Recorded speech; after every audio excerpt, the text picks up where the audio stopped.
प्रणाम my dear student. अब हम स्टार्ट करने वाले हैं इकोनॉमी। इकोनॉमी के रिगार्डिंग हमने नितिन सिंघानिया की बुक प्रिपेयर करी थी, जिसमें कि हमने बेसिक की कॉन्सेप्ट और नेशनल इनकम के बारे में अच्छे लेवल पे कॉन्सेप्ट सीखे थे बुक से। बट जब तक हम कोई कॉन्सेप्ट सीखते हैं, जब तक अगर हम इम्प्लीमेंट करना नहीं जानेंगे, तब तक हमको ये नहीं पता चलता कि जो हमने कॉन्सेप्ट सीखा है, जो हमने फाउंडेशन बनाई है, क्या वो एक्चुअल में उसका नींव कितना गहरा है। वो तभी पता चलता है जब तक हम क्वेश्चंस नहीं करते। क्वेश्चंस अगर हमारे हो गए, हमको पता चल गया कि जैसे एक क्वेश्चंस में ए बी सी डी चार ऑप्शन दे रखे हैं। अगर हम ए को टर्मिनेट कर रहे हैं, हमको रीजन पता चल रहा है कि हम ए को टर्मिनेट क्यों कर रहे हैं, तो इसका मतलब हमारा कॉन्सेप्ट वहां पर क्लियर है। तो इसी के सामने मैंने इंटरनेट पे काम करा था कि भैया सबसे अच्छी बुक देखूं कि क्वेश्चंस के पॉइंट ऑफ से कि कौन सी है। तो मेरे को मिली थी इकोनॉमी की एमसीक्यू की 1450 क्वेश्चन। इसी में से हम जो नेशनल इनकम के बारे में है, लगभग 31 क्वेश्चन हैं इस बुक में। तो आज हम लगभग 15 क्वेश्चन डिस्कस करेंगे इसके बारे में। और अगली वीडियो 16 क्वेश्चन होंगे, और कुछ पीवाईक्यू भी होंगे। तो ये जो क्वेश्चन की सीरीज है वो 2 या 3 वीडियो में चली जाएगी। बट मैं आपसे ये कहना चाहूंगा कि कॉन्सेप्ट सीख रहे हो, थोड़ा पेशेंस रखना। ऐसा नहीं होता कि आपको कॉन्सेप्ट कोई अचानक हलवा नहीं है जो तुरंत ही आपको दे दे। टाइम लगता है किसी चीज को बनने के लिए। और जितने भी आप इकोनॉमी के कॉन्सेप्ट अब सीखोगे, वो कोई भी स्टेट पीसीएस एग्जाम हो, या यूपीएससी एग्जामिनेशन हो, या कोई भी ऐसा कॉम्पिटेटिव गवर्नमेंट एग्जाम हो जहां पर कि economy as one of the part है, तो आपके लिए क्वेश्चंस हेल्पफुल होगा। डेफिनेटली होगा क्वेश्चन के। हाँ, हो सकता है कुछ में एक्सपर्ट मांगा जाए, तो वहां के भी फाउंडेशन के लिए ये बुक आपके लिए प्रेफरेबल ऑफ कोर्स है। तो चलिए शुरू करते हैं। पहला क्वेश्चन आपकी स्क्रीन के सामने है। कहा, consider the following statement regarding the GDP. GDP के रिगार्डिंग इनमें से कौन सा स्टेटमेंट सही है। तो आप देखो, हमने जीडीपी निकालने का एक तरीका सीखा था कि हमने एक्सपेंडिचर के बिहाफ पर जीडीपी को कैसे निकालते हैं। मैं आपसे पूछूं कि अगर मैं जीडीपी निकालने जाऊं, ठीक है, मार्केट प्राइस पे, ठीक है, तो फॉर्मूला होता है C+G+I, CGI, ठीक है, प्लस का नेट, एक्सपोर्ट माइनस का इंपोर्ट। तो हमने जीडीपी का फॉर्मूला देखा है। इसमें सी जो होता है, ये होता है प्राइवेट फाइनल कंजप्शन एक्सपेंडिचर, और ये हाउस होल्ड के द्वारा होता है। क्या करूं, प्राइवेट फाइनल कंजप्शन एक्सपेंडिचर।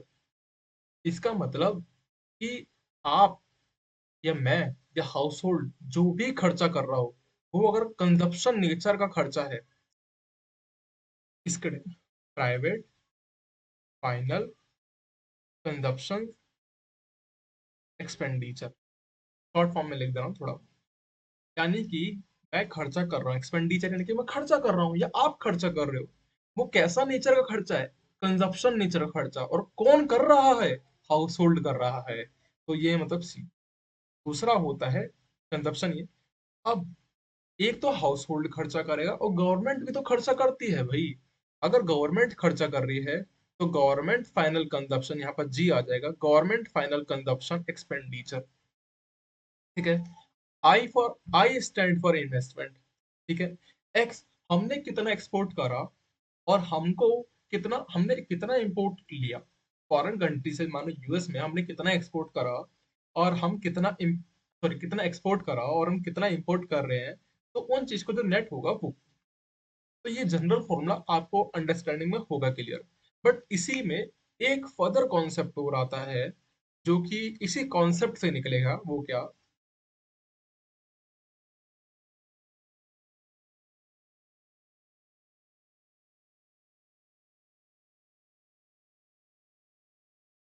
अब एक बात समझो, जो कंजप्शन होता है,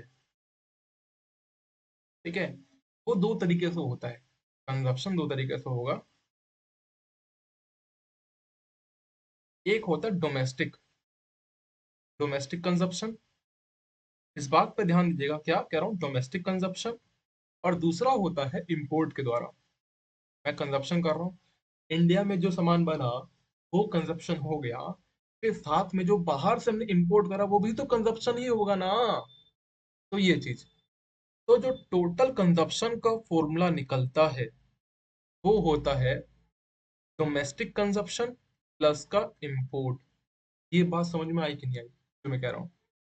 टोटल कंजप्शन का जो फॉर्मूला बनेगा वो डोमेस्टिक कंजप्शन प्लस का इंपोर्ट। ठीक है भाई। अब इसमें क्या है, टोटल कंजप्शन, मैंने कहा टोटल कंजप्शन किन के द्वारा होता है, एक तो सी होता है और एक जी होता है। मतलब प्राइवेट इंडिविजुअल भी खर्चा करता है कंजप्शन नेचर का, और गवर्नमेंट भी खर्चा करता है कंजप्शन नेचर का। तो ये जो होगा वो सी और जी को प्लस करने पे होता है। We know it very well, concept clear. Total consumption जो प्राइवेट इंडिविजुअल कर रहा है प्लस का गवर्नमेंट कर रहा है, उन दोनों को प्लस कर देते हैं तो टोटल कंजप्शन निकलता है। अब ये किसके बराबर है, डोमेस्टिक कंजप्शन प्लस का इंपोर्ट के। ठीक है, एम।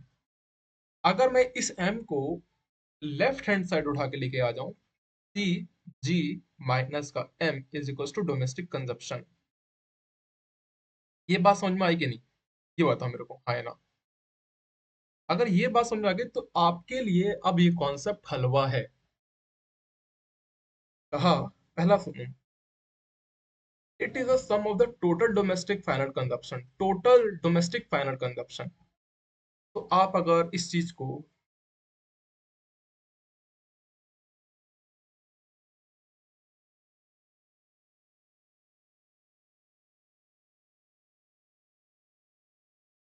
देखो इसमें बस एक और फॉर्मूला अगर मैं बनाना चाहूँ, आगे देखना क्या है कि अगर देखो एक और फॉर्मूला बनाना चाहूँ जीडीपी एट मार्केट प्राइस का, वो क्या होगा? देखो सी जी माइनस का एम, तो सी जी एम तो डोमेस्टिक कंजप्शन प्लस का इंपोर्ट प्लस का एक्सपोर्ट। ये होगा कि नहीं होगा? क्योंकि इसके अंदर ये तीनों तो इंक्लूड हो गए ना। बस ये दो चीज आपको ध्यान रखना, एक ये फॉर्मूला भाई और एक ये फॉर्मूला। अब आप क्वेश्चन को कर लोगे। It is the sum of the total domestic final consumption, okay भाई okay, I accepted. Total domestic final consumption and investment, हाँ बिल्कुल, plus net export. Net export होता है एक्सपोर्ट माइनस का इंपोर्ट। तो भैया इसमें तो इंपोर्ट दो दो बार आ गया, यहाँ पर तो सिर्फ और सिर्फ एक्सपोर्ट था। तो यहाँ ये जो कटा है ऑप्शन वो नेट की वजह से कटा है। अगर यहाँ पर सिर्फ और सिर्फ एक्सपोर्ट दिया होता तो हमारा आंसर हो जाता, बट नेट बोल दिया। नेट का मतलब होता है एक्सपोर्ट एंड इंपोर्ट में माइनस कर दो। तो भैया यहाँ पर इंपोर्ट दो दो बार आ गया, तो फर्स्ट ऑप्शन तो कैंसिल आउट। अगर फर्स्ट ऑप्शन कैंसिल आउट तो देखो डी ऑप्शन कैंसिल आउट हो जाएगा और फर्स्ट ऑप्शन कैंसिल आउट बचेगा। अब बचा टू और थ्री में से। टू और थ्री में आप देखो थ्री ऑप्शन कॉमन है, अब आप चेक करो टू और फोर में। मैं थ्री भी पहले चेक करूंगा, थ्री क्यों होगा। सेकंड ऑप्शन देखो, it is the sum of the total, it is the sum of the total final domestic consumption. What? Sum the total final domestic consumption and investment plus export. हाँ ये question का statement ये पूरा लाई कर रहा है। Concept clear है? तीसरा बोला गया it is the sum of the total final consumption. Total ये क्या होता है, टोटल फाइनल कंजप्शन प्लस का इन्वेस्टमेंट प्लस नेट। नेट मतलब होता है माइनस कर देना, एक्सपोर्ट में से इंपोर्ट को माइनस कर देना। तो हाँ ये भी सही है। टोटल कंजप्शन याद रखना कि प्राइवेट और गवर्नमेंट जो खर्चा करता है वो टोटल होता है। तो भैया टू और थ्री तो करेक्ट है। अब फोर्थ ऑप्शन क्यों गलत है वो चीज समझना। मैंने कहा था कि आपको हर एक स्टेटमेंट पता होना चाहिए कि भैया क्यों गलत है। तो कहा it is the sum of the total final consumption, ठीक है, total final consumption and investment and investment expenditure plus export. तो भैया इंपोर्ट कहाँ गया? इंपोर्ट भी तो होगा, तो इंपोर्ट नहीं लिखा था इसलिए कैंसिल आउट। तो भैया option number B is the right answer. कौन सा टिक करोगे भैया आप? Option number B. I hope ये क्वेश्चन आपको क्लियर हो चुका होगा, थोड़ा सा टिपिकल था। स्टार्टिंग में मैंने देखा था इस बुक से कि जो कॉन्सेप्ट जितने भी है ना अच्छे लेवल पे क्वेश्चन है। मुझे एक सर ने भी बताया था कि उन्होंने बताया था कि एक अगर कोई कॉम्पिटेटिव एग्जाम को अगर टफेस्ट क्वेश्चन बनाना हो ना तो इस बुक से प्रिफर्ड करेगा वो। तो चलो इसी बुक को कर लेते हैं। जैसे कि हमने क्लास 10th में देखा था आर डी शर्मा के बारे में कि वह टीचर को टफेस्ट क्वेश्चन बनाना है तो आर डी शर्मा से उठाता है। उसी तरीके से कोई भी कॉम्पिटेटिव एग्जाम को टफेस्ट क्वेश्चन बनाना है तो इस बुक से उठाएगा। अब कितना सच है कितना नहीं वो तो एग्जाम के पॉइंट ऑफ से आपको पता चल ही जाएगा। इसके कारण मतलब पीवाई क्यू उठाना, धड़ल्ले से पीवाई क्यू की होगा। क्वेश्चन सेकंड देखो, कहा if India is experience economic growth, अगर इंडिया एक्सपीरियंस कर रहा है इकोनॉमिक ग्रोथ को, इकोनॉमिक ग्रोथ एक्सपीरियंस कर रहा है, बहुत अच्छी बात है। Then which of the following statement must hold true. Must मतलब यहाँ पर 100% बात कर रहा है, 1% भी चांस नहीं है कि वो ना हो। 100% ये चीज होना ही होना चाहिए। तो अगर देखो real GDP will increase, real GDP हमको पता है कि किस पे निकलता है, कांस्टेंट प्राइस पे निकलता है कि करंट प्राइस पे निकलता है। ऑब्वियसली इट कांस्टेंट प्राइस पे निकलता है। एक हम बेस ईयर लेते हैं, ठीक है, बेस ईयर लेते हैं, बेस ईयर के रिगार्डिंग अब जो भी 25-26 में चल रहा है या 26-27 में चल रहा है उसके रिगार्डिंग हम देखेंगे कितना हमको उसमें चेंज हुआ। ठीक है, तो ये चीज तो डेफिनेटली है। तो first option is definitely correct. अब एक देखो, इंक्रीज इन एम्प्लॉयमेंट जनरेशन। क्या आप ये बताओ कि अगर इकोनॉमिक ग्रोथ हो रही है क्या जरूरी है एम्प्लॉयमेंट मिले? ये चीज का आंसर बताओ। It is not necessarily. हो सकता है वो जॉबलेस ग्रोथ हो। एग्जाम्पल के तौर पे एआई आने से, आर्टिफिशियल इंटेलिजेंस आने से इकोनॉमिक में ग्रोथ तो हो रही है, ऑफ कोर्स ग्रोथ हो रही है, बट आप एक चीज और नोटिस करोगे कि इसकी वजह से एम्प्लॉयमेंट उतना जनरेट नहीं हो रहा। तो increase in employment generation not necessary. तो भैया फोर्थ ऑप्शन तो कैंसिल आउट। तो भैया ये कैंसिल आउट हो गया। अब बचा 2 और 3 में से कौन सा करेक्ट है? Nominal GDP will increase. आप एक बात बताओ, जैसे कि हमने ये बेस ईयर लिया है 2011-12 का, ठीक है, इसमें मार्केट में हमारा इकोनॉमिक ग्रोथ है, ठीक है, इकोनॉमिक ग्रोथ है। अब ये भी हो सकता है ये नीचे जाए और फिर ऊपर जाए।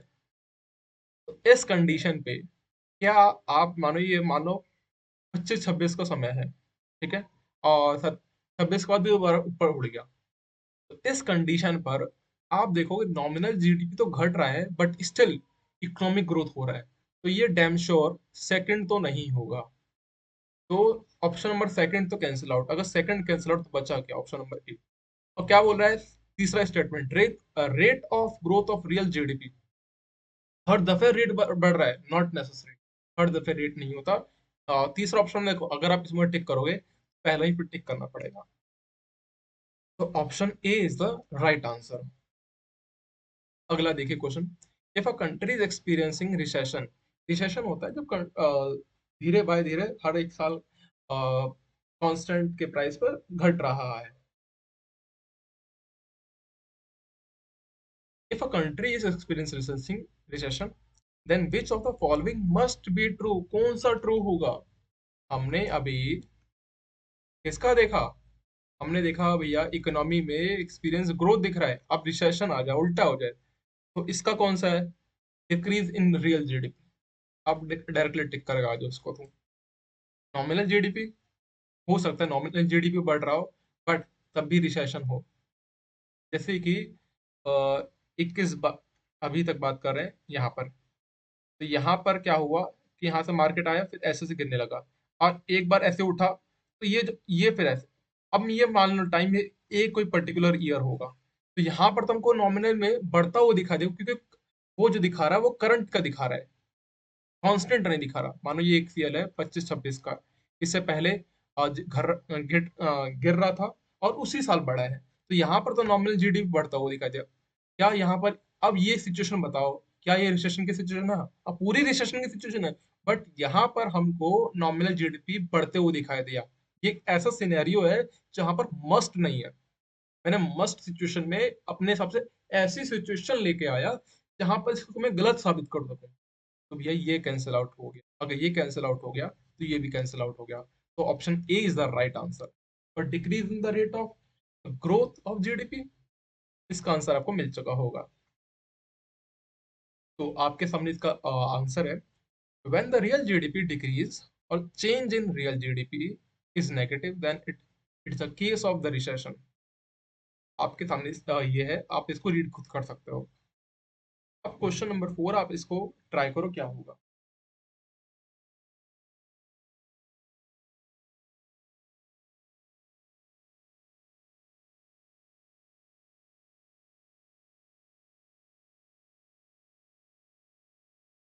क्वेश्चन नंबर 4 में बोला गया, the national income of a country is equal to which of the following factor.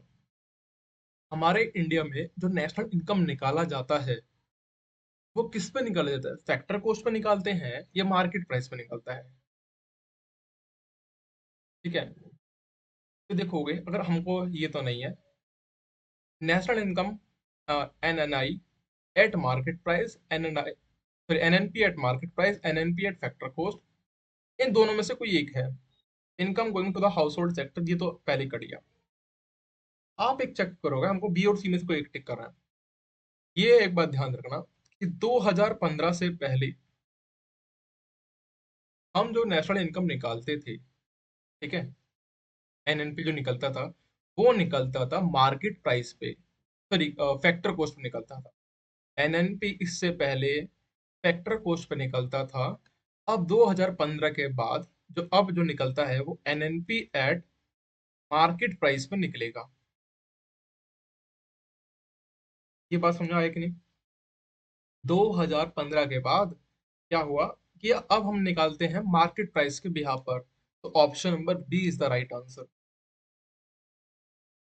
ये देखो लिखा हुआ है, ठीक है, यहाँ पे लिखा earlier before 2000 January 2015 NSO was using factor cost to calculate NNP, but now it is used market price to calculate NNP. और एक और चीज, एनएनपी कौन कैलकुलेट करता है भैया, एनएसओ कैलकुलेट करता है। या कौन बताता है, NSO. Question number 5, which of the following statement are true regarding the GNI, gross national income के रिगार्डिंग कौन सी स्टेटमेंट इनमें से सही है। तो it is the income earn by the country as resident.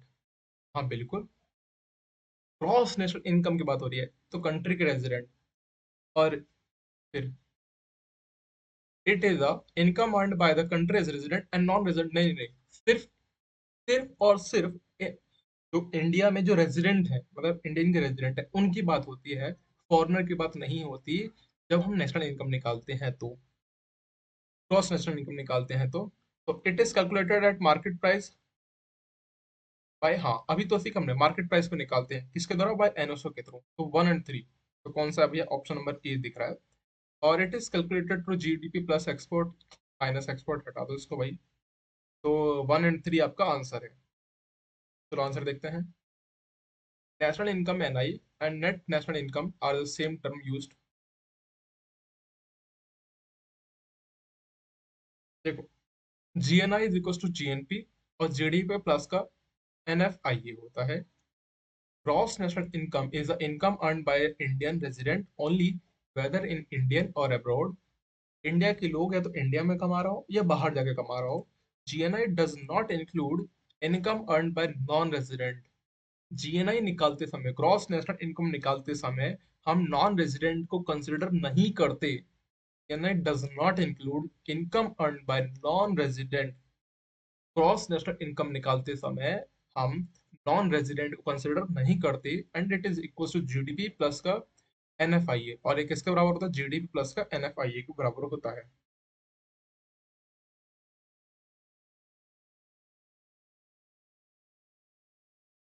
अब यहाँ पर देखो, एक्सपोर्ट और इंपोर्ट दे रखा है, बट यहाँ पर क्या दे रखा है, एनएफआईए।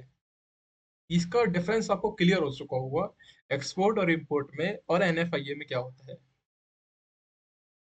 एनएफआईए क्या है कि ये एक एक्सपोर्ट है एक इंपोर्ट है, ठीक है, वो चीज तो अलग हो गया। अब मैं जाके बाहर विदेश में कमा रहा हूँ और विदेश वाला बंदा इंडिया में आके कमा रहा है, इन दोनों को अगर मैं इन दोनों करता हूँ, मैं अर्निंग की बात कर रहा हूँ, एक्सपोर्ट की बात नहीं कर रहा, अर्निंग की बात कर रहा हूँ, तो ये एनएफआईए में हो जाएगा।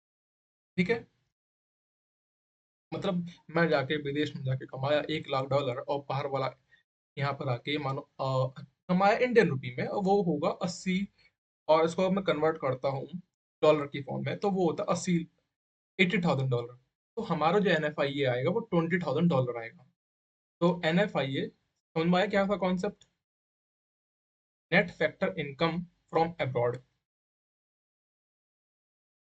अब क्वेश्चन नंबर 6 देखिए, इसमें बोला गया product tax and production tax both are included as a part of GDP calculation. Of course, production tax और प्रोडक्ट टैक्स, ठीक है, हमने पहले सीखा था फैक्टर कॉस्ट, ठीक है।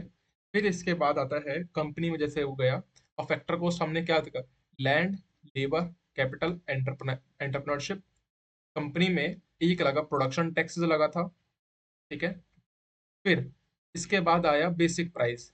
अब बेसिक प्राइस के बाद क्या होता है? गवर्नमेंट कुछ टैक्सेशन करती है उन प्रोडक्ट, जैसे कोई प्रोडक्ट निकला यहाँ से, कंपनी से कोई प्रोडक्ट निकला, ठीक है, कंपनी से कोई प्रोडक्ट निकला, अब यहाँ पर ये तो था प्रोडक्शन टैक्स, और यहाँ पर लगेगा प्रोडक्ट टैक्स, ठीक है।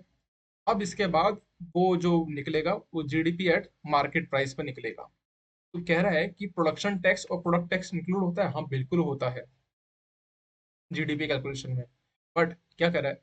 Net factor income from abroad NFIA is equals to net export and import.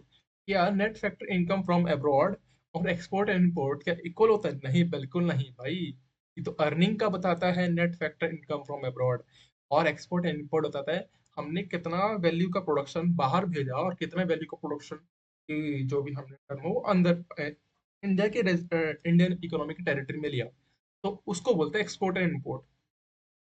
तो इसका डेफिनेटली ऑप्शन ए है, ठीक है। यहाँ पर आप चेक कर सकते हो, GVA at the basic price और GDP at the market price किस तरह से निकलता है। अब question number 7, welfare of the country is best represented by which of the following parameter? Per capita net national income at the constant price, per capita net national income at the current price, per capita GDP at constant price, per capita GDP at the current price. आप एक चीज बता सकते हो, अगर मुझे best parameter बताना हो ना, तो मैं जाहिर सी बात है जीडीपी को भी हम नॉमिनल पे भी नहीं नापते, हम रियल पे नापते हैं। रियल जीडीपी पता होनी चाहिए, पता होना चाहिए रियल सेंस में जीडीपी कितनी बड़ी। नॉमिनल तो हो सकता है वो इन्फ्लेटरी हो, इन्फ्लेशन वाली हो, बट रियल जीडीपी इन्फ्लेशन को हटा देती है। तो इसी में आप एक चीज समझोगे, अगर इन्फ्लेशन को हटा रही है तो हम निकालते हैं हमेशा कांस्टेंट पे। किस पे निकालते हैं भाई? कांस्टेंट पे निकालते हैं। तो करंट वाला तो गया काम से। अब बात आई कि GDP at constant price, GDP at net national income at the constant price, तो इन दोनों में से कौन सा ऑप्शन सही है? भाई इसमें क्या होता है, जब जीडीपी निकालते हैं ना, जीडीपी स्टार्टिंग में एक फॉर्मूला आया था कि इंडिया के इकोनॉमिक टेरिटरी में जितना भी गुड और सर्विस का प्रोडक्शन हुआ with in economic, with in economic territory, एक प्रोडक्शन इन 1 अप्रैल से लेकर 31 मार्च तक, ठीक है, टाइम ड्यूरेशन जो भी, तो हमारा जीडीपी का पार्ट बनेगा। इसमें हमारे फॉरेनर भी इंक्लूड हो गए उस समय। बट अगर हम पर कैपिटा नेशनल इनकम की बात करें तो इसमें सिर्फ और रेजिडेंट की बात होगी। Option A is the right answer.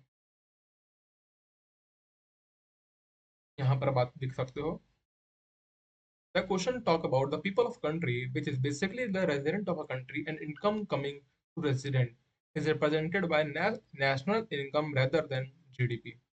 As the question talk about welfare, so it should be better calculated as per capita national income rather than just national income, because the GNP GDP increase but the population increase more than the GNP GDP, then people's standard of living welfare will not improve, since increase in price can increase the national income at market price without increasing the welfare of the people. So welfare can best be represented by per capita national income at constant market price rather than the current market price. अब एक 8वां question, which is the Chinese company doing business in India, the profit made by the company will be part of। अगर कोई Chinese company India में आके एक अच्छा खासा business अपना ग्रो करती है और कुछ प्रॉफिट होता है, तो देखो, मैंने कहा था जीडीपी निकालते समय कि क्या होता है कि फॉरेनर का भी इंक्लूड होता है। तो फॉरेनर कोई कंपनी आई इंडिया की टेरिटरी में और उसने जितना अर्न करा वो भी हम अपने जीडीपी में इंक्लूड करेंगे। अभी हमने पहले देखा था, इसी का हमने ऑप्शन सी काटा था। अब चाइना की जीएनपी, अब जीएनपी में हमको पता है, जब हम जीएनपी निकालते हैं तो हम एनएफ क्या करते हैं कि जो बाहर वाले हैं उसको हटा देते हैं। ठीक है, तो यहाँ पर अब चाइना का जीएनपी जो निकलेगा ना, तो बाहर से वो कितना कमाया तो वो उसमें इंक्लूड होगा। तो ऑप्शन नंबर इन दोनों के दोनों सही होगा। तो ऑप्शन नंबर सी, बात समझो क्या कह रहा है। There is a Chinese company doing in business in India. एक चाइनीज कंपनी अगर इंडिया में कोई बिजनेस करती, the profit made by the company will be the part of. अब जो प्रॉफिट हुआ वो इंडिया के जीडीपी में इंक्लूड होगा, बट अगर उसको अपनी कंट्री में अगर उसको शो करना है तो वो जीएनपी में दिखाएगा। किसमें दिखाएगा? चाइना अपने जीएनपी में दिखाएगा। आप इसको अच्छे से पढ़ सकते हैं, यहाँ पे स्टेटमेंट है। Question number 9, consider the following statement regarding GNI gross national income. It include the production tax, it include transfer payment from rest of the world. GNI निकालते समय जब हम ग्रॉस नेशनल इनकम में जीएनपी निकालते हैं, अभी हमने देखा था कि उसमें प्रोडक्शन टैक्सेस इंक्लूड होता है बेसिक प्राइस के बाद। यहाँ पर बेसिक प्राइस से पहले जो फैक्टर कॉस्ट और यहाँ पर कंपनी जो आती है, यहाँ पर प्रोडक्शन टैक्सेस इंक्लूड होता है। ठीक है, तो क्या कह रहा है, जीएनआई ग्रॉस नेशनल इनकम, तो प्रोडक्शन टैक्स इंक्लूड होगा कि नहीं होगा? हाँ बिल्कुल होगा। It include transfer payment from the rest of the world, नहीं नहीं नहीं, transfer payment of the rest of the world हमारा इंक्लूड नहीं होगा। ऑप्शन नंबर ए।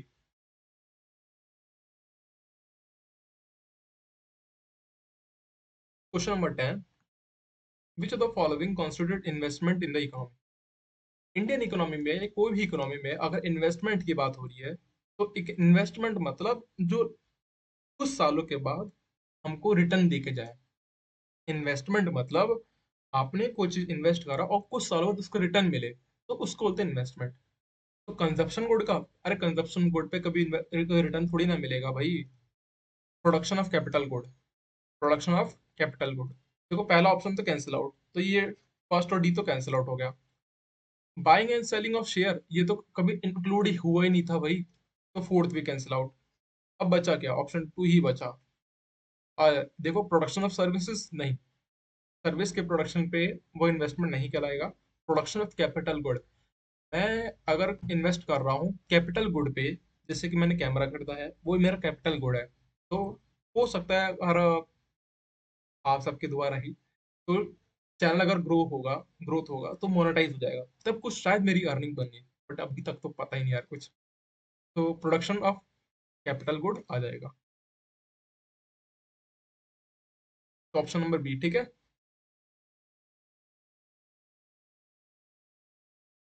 क्वेश्चन नंबर 11 बोला, consider the following statement, imported capital equipment are a part of investment in Indian economy. क्या कह रहा है? Imported capital equipment, imported capital equipment are the part of investment in Indian economy. हाँ definitely, अगर हम बाहर से कुछ इंपोर्ट कर रहे हैं तो क्या इंडियन इकोनॉमी में इन्वेस्टमेंट का पार्ट होगा? ऑफ कोर्स होगा भैया, हम उससे आगे रिटर्न कमा सकते हैं। Capital good export out of India are not a part of investment. अगर हमने कैपिटल गुड कुछ बाहर एक्सपोर्ट कर दिया, क्या वो इन्वेस्टमेंट का पार्ट है? अरे वो उस कंट्री के लिए एक्सपोर्ट का, उस कंट्री के लिए इन्वेस्टमेंट का पार्ट होगा ना। बट इसमें स्टेटमेंट जो बोला है वो सही बोला है, capital good export out of India are not a part of India is investment. हाँ बिल्कुल, तो सी ऑप्शन है इसका।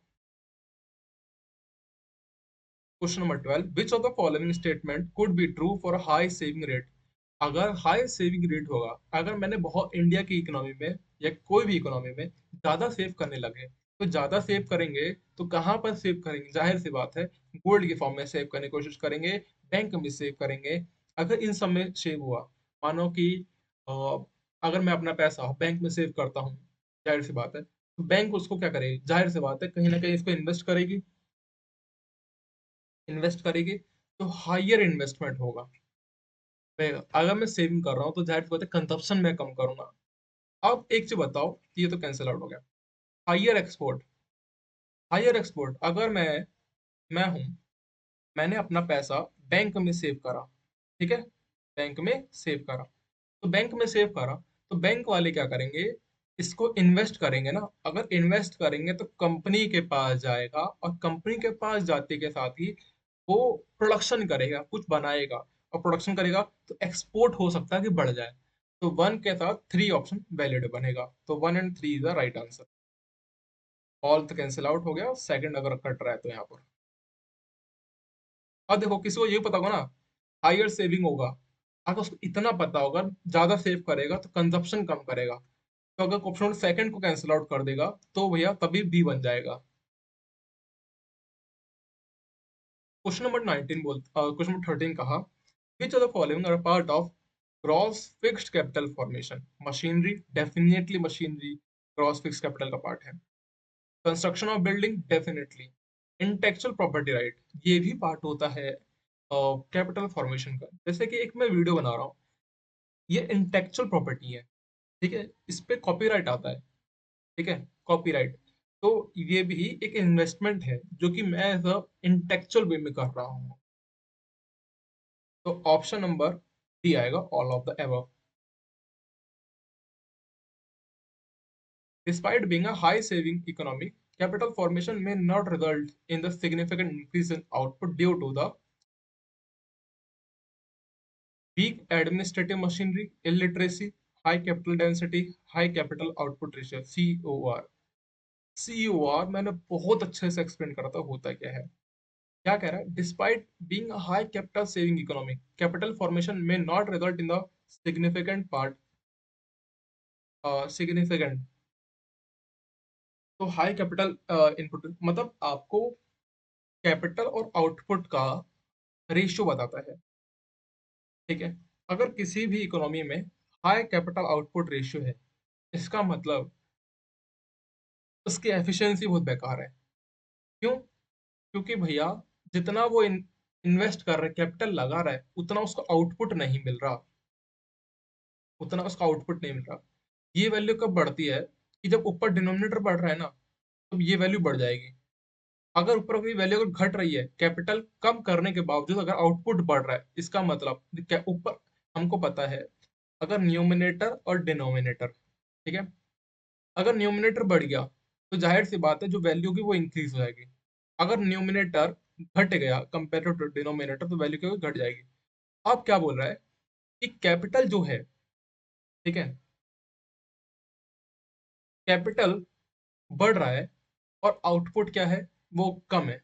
तो इसमें कंडीशन में क्या होगा, न्यूमिनेटर, तो इस कंडीशन में क्या होगा कि हाई कैपिटल आउटपुट रेशियो होगा। Despite being a high saving economy, capital formation में नॉट, कैपिटल फॉर्मेशन लगाने के बावजूद में not result in significant increase output. Capital formation लगाए जा रहे हैं बट आउटपुट उतना नहीं निकल रहा है, तो इसका मतलब जाहिर सी बात है हाई सीवर। आप कैपिटल लगाने के बावजूद भी आउटपुट उतना नहीं मिल रहा है, कैपिटल लगाने के बावजूद भी आउटपुट उतना नहीं मिल रहा है। हाई कैपिटल है बट आउटपुट कांस्टेंट है, हाई कैपिटल है, आउटपुट कांस्टेंट है, इसका मतलब डेफिनेटली हाई सीयूआर है ना। समझ में आया कि नहीं आया?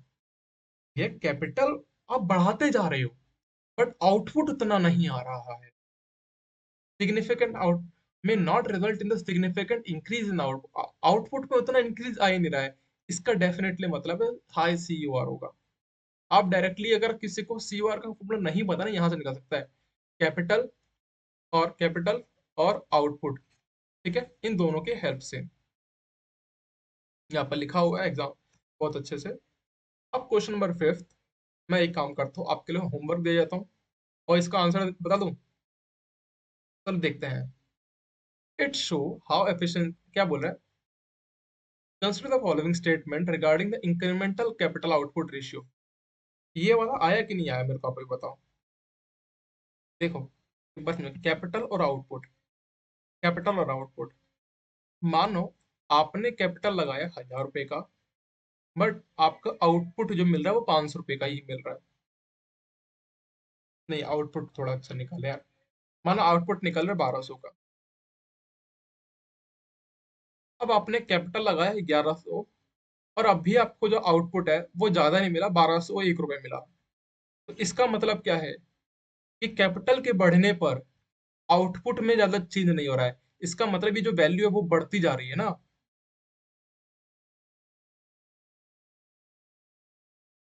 अब इनमें से कौन सा, चलिए बताओ इनमें से कौन सा बड़ा होगा, ये बड़ा है कि ये बड़ा है? ये बड़ा है। इन कैपिटल के बढ़ने पर आउटपुट उतना नहीं बढ़ रहा है। एक कोचिंग सेंटर था, एग्जाम्पल के तौर पे मैंने 1 लाख रुपए लगाया, तो मेरे को, या मैंने 1000 रुपये लगाया, तो मेरे को रिटर्न में 1200 मिला। मैंने अब 1100 लगा दिया, तब भी मेरे को 1200 एक ही मिल रहा है। इसका मतलब क्या है कि कैपिटल के लगाने के बावजूद भी मेरे को आउटपुट इतना नहीं मिल रहा है। मतलब उस कोचिंग में जो टीचर है वो इतने अपनी एफिशिएंसी से काम कर ही नहीं रहे हैं। अब लास्ट क्वेश्चन देखो आज का। Consider the following statement regarding the ICOR, incremental capital output ratio होता क्या है? It show how efficiency the new capital is being used to produce output. ये एफिशिएंसी दिखाता है, हाँ बिल्कुल। It is an extra unit of capital required. Extra unit of capital required to produce one additional unit of output. यानी कि एक unit of extra output निकालने के लिए आपने क्या करा, एक एक्स्ट्रा यूनिट ऑफ कैपिटल लगाया। इसी को बोलते हैं हम। तो ऑप्शन सेकंड तो करेक्ट है, और वन तो है ही चारों में से। तो वन एंड टू तो है। फिर बोला it is a ratio of the change in capital to the change in output. Capital upon में आउटपुट का रेशियो ही बताता है इंक्रीमेंटल कैपिटल रेशियो। तो 134 तो आया डेफिनेटली है। अब देखो 134 दिख रहा है, हाँ दिख रहा है। तो भैया थर्ड को तो चेक करने की जरूरत भी नहीं पड़ेगी। और थर्ड क्यों नहीं है, आप इसका मेरे को आंसर कमेंट में बताना। इंपॉर्टेंट कॉन्सेप्ट है, मैं चाहता हूं अगर आप वीडियो यहाँ तक देखा है तो कॉन्सेप्ट बताओ, ये क्वेश्चन नंबर 3 क्यों नहीं है। ठीक है, आज के लिए इतना ही, थैंक यू।